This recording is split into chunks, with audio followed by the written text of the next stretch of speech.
Sikap oposisional Muhammadiyah ini patut dihargai di tengah kecenderungan organisasi-organisasi lain, terutama organisasi besar yang selalu ingin mendekat kepada pemerintah. Tentu banyak alasan kenapa kita memilih mendekat dengan penguasa atau memberikan jarak terhadap kekuasaan. Semuanya memiliki legitimasi.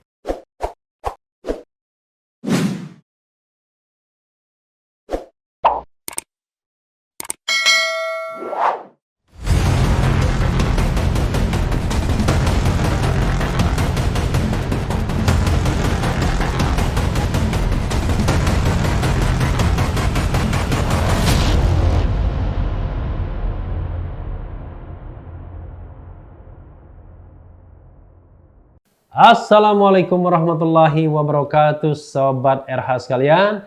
Jumpa lagi kita di channel yang keren ini, Keren Cadas. Kali ini saya mau membacakan kelanjutan PP Muhammadiyah yang mau menarik dananya dari Bank Syariah Indonesia, yang merupakan merger dari Bank Mandiri Syariah, BNI Syariah, dan BRI Syariah. Dan ini ada berita Muhammadiyah mau bikin bank syariah sendiri, ya, sebagaimana dilansir oleh inews.id, ya, sectionnya finance. Kita bacakan, ya. Jakarta, inews.id. Muhammadiyah akan menarik dana dari Bank BUMN hasil merger Bank Syariah Indonesia. Rencananya salah satu organisasi Islam terbesar di Indonesia itu akan membuat bank syariah sendiri. Anggota tim 20 inisiator Bank Syariah Muhammadiyah Arifuddin mengatakan, sebagian besar warga Muhammadiyah meminta pembentukan bank syariah tersebut diputuskan dalam muktamar organisasi yang didirikan oleh Kiai Haji Ahmad Dahlan itu. 90% dari mereka dengan tegas meminta kepada PP Muhammadiyah dalam muktamar yang ke-48 di Solo, Jawa Tengah, merekomendasikan Bank Syariah Muhammadiyah, katanya Jumat 25/12/2020. Fakta tersebut, kata Arifuddin, berdasarkan survei yang digelar terhadap 3.620 responden warga Muhammadiyah. Rentang usia responden mulai dari kelahiran tahun 1940 hingga 2000 yang berasal dari Aceh hingga Papua, termasuk luar negeri seperti Jepang. Luar biasa, ya.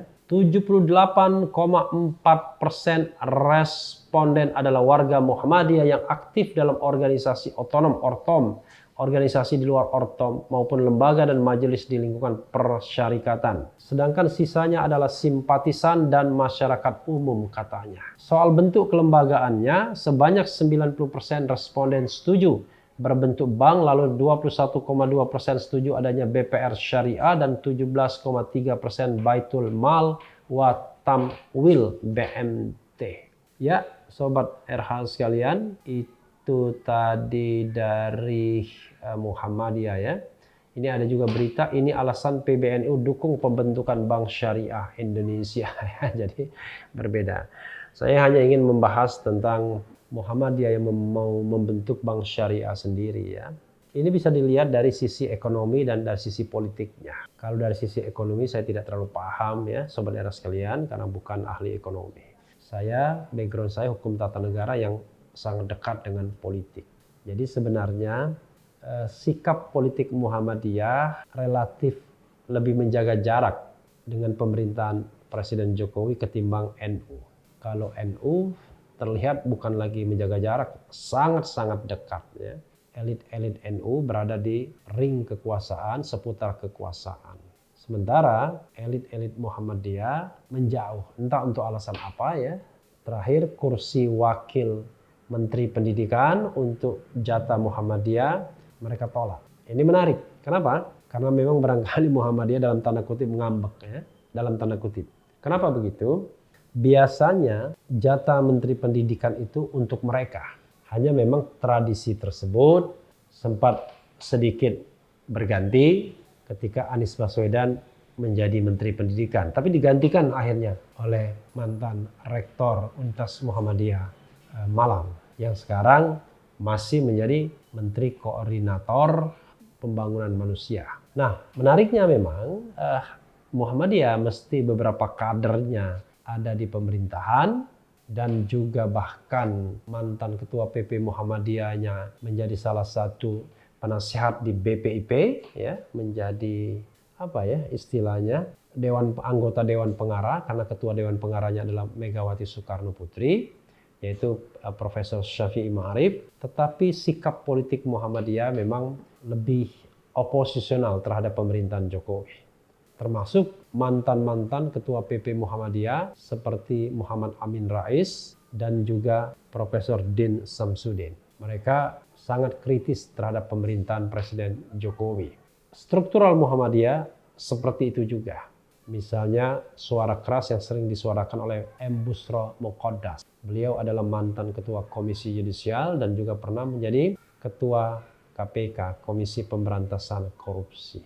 Jadi sahabat RH sekalian, memang sikap oposisional Muhammadiyah ini patut dihargai. Di tengah kecenderungan organisasi-organisasi lain, terutama organisasi besar yang selalu ingin mendekat kepada pemerintah. Tentu banyak alasan kenapa kita memilih mendekat dengan penguasa atau memberikan jarak terhadap kekuasaan. Semuanya memiliki legitimasi. Jadi sah-sah saja. Ya sama seperti misalnya kalau ditanyakan kepada Prabowo dan Sandi Uno, mengapa mereka meninggalkan pendukung mereka yang masih menjalin sikap oposisi terhadap pemerintahan sekarang dan memilih menjadi menteri atau anak buahnya Presiden Jokowi. Tentu punya alasan, 1000 alasan bisa dikemukakan. Tapi yang jelas, soal berada di kubu oposisi adalah soal a choice, soal pilihan. Dan memang orang yang memilih di kubu di luar pemerintahan itu bukan pilihan yang enak, karena tidak mendapatkan fasilitas apa-apa. Bahkan potensial diganggu, potensial diburu, potensial dibuihkan. Tetapi dalam hidup berdemokrasi dan bernegara harus ada kelompok-kelompok masyarakat yang menjaga jarak dengan kekuasaan agar kekuasaan tidak too eksesif yang membuat negara ini kemudian jatuh ke jurang otoritarianisme kembali.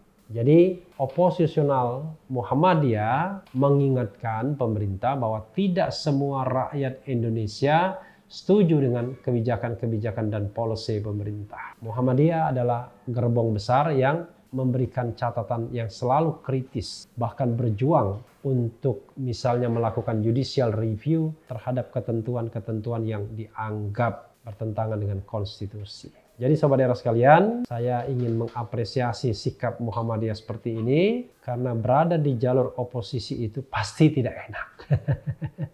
Tidak heran kalau kemudian yang tadinya beroposisi, kritis sekali dengan pemerintahan, tiba-tiba lompat pagar dan masuk istana.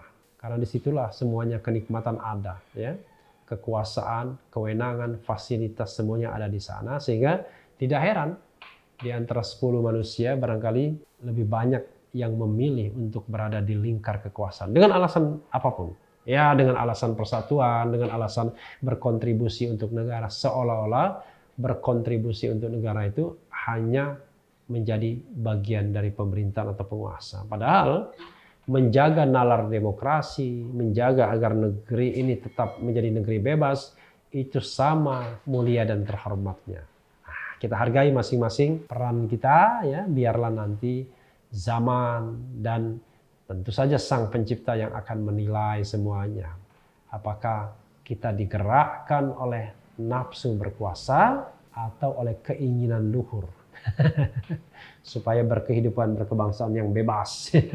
Ya, sahabat era sekalian, kita lihat, kita nantikan seperti apa Bank Muhammadiyah tersebut dan mudah-mudahan bank ini sukses, paling tidak menjadi bank pilihan pertama dari warga Muhammadiyah sendiri. Kalau tidak sukses kan sangat disayangkan karena Muhammadiyah adalah organisasi yang besar. Yang penting tetap di channel ini karena di channel ini Anda akan dirayu, ditipu, dibaperin, dicecar, diuber pula di jalur khusus. Karena channel ini adalah channel yang mengancam, memeras, dan membenci. Jangan lupa subscribe, like, comment, and share. Yeah.